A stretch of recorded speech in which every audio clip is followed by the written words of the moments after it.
What's up, guys? Thank you for watching the Factory Built Show. And today we have an amazing guest with us, one of the biggest movers in the manufactured housing space, Chris Nicely.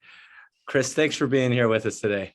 My pleasure, Franco. Appreciate you having me on. I was so excited to have you here is because we're both on the same alignment and mission of really just showcasing how beautiful this housing space is and how it can really help so many people. How do you see manufactured housing changing and helping people in the future of housing in general? The elements that are represented in manufactured housing today are nothing short of the same features that you can find in a site-built home. The conversation is not about what you have to give up to be a homeowner with a manufactured home. It's about what your needs are, where you want to live, and then how manufactured housing can deliver the same product for much less. It's going to continue to evolve with materials, with features for the home buyer. We've seen huge advances in energy efficiency, materials used, design, features offered, and that evolution will continue in the coming years.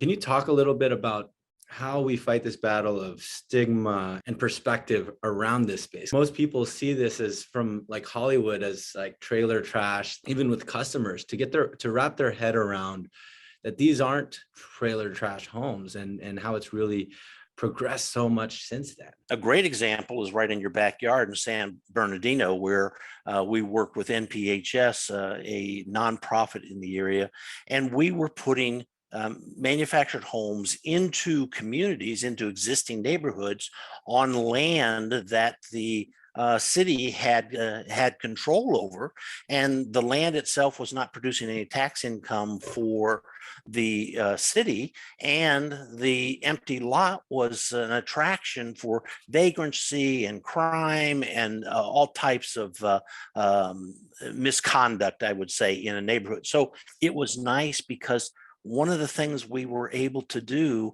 is we had potential neighbors to these homes come to the council meeting and ask for the council to grant permission for manufactured housing to be sited in their neighborhood because they knew the positive impact it would have on their neighborhood. When you lead with the picture and the elevation of the product that you want to put on that site, and that complements the product and the housing around it, you have a better chance of getting advocates for what you want to do in bringing new vibrancy and energy to a neighborhood. Absolutely, absolutely. Especially like where I came from. You know, I came from a very unwealthy immigrant family, and I talk a lot about how real estate kind of in the more recency has really only been benefit a lot of the wealthier upper class. One of the things that I'm very passionate about is helping low-income families have more opportunity towards housing and helping the middle class have more opportunities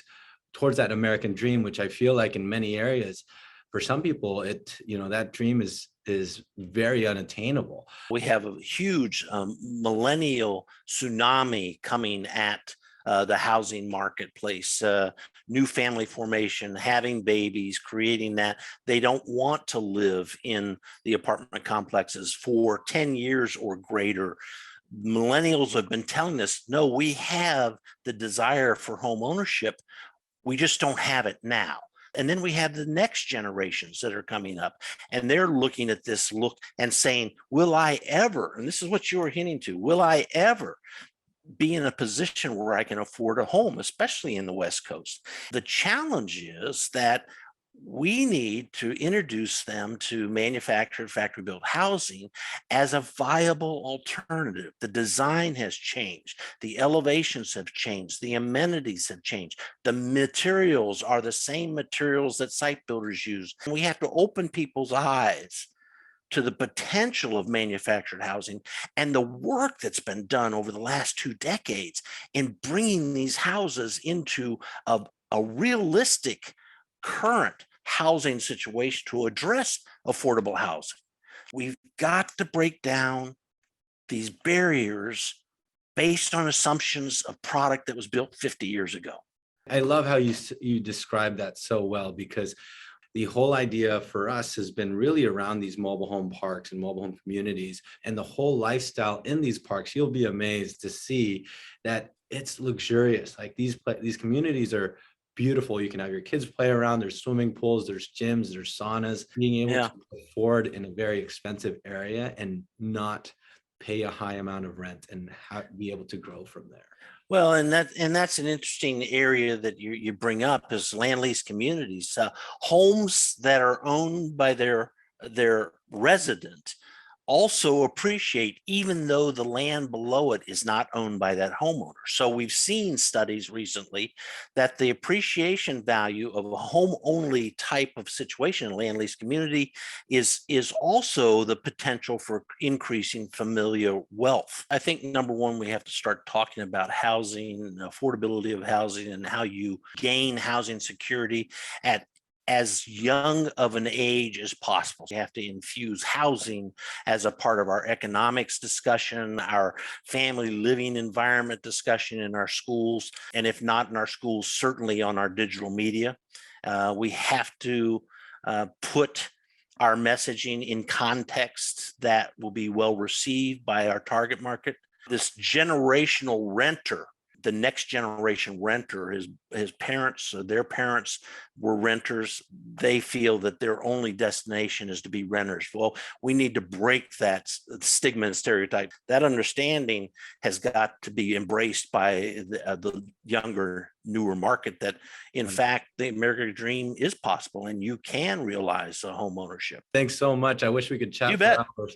You have it, Chris, nicely. Thank you so much. Appreciate it. Thank you.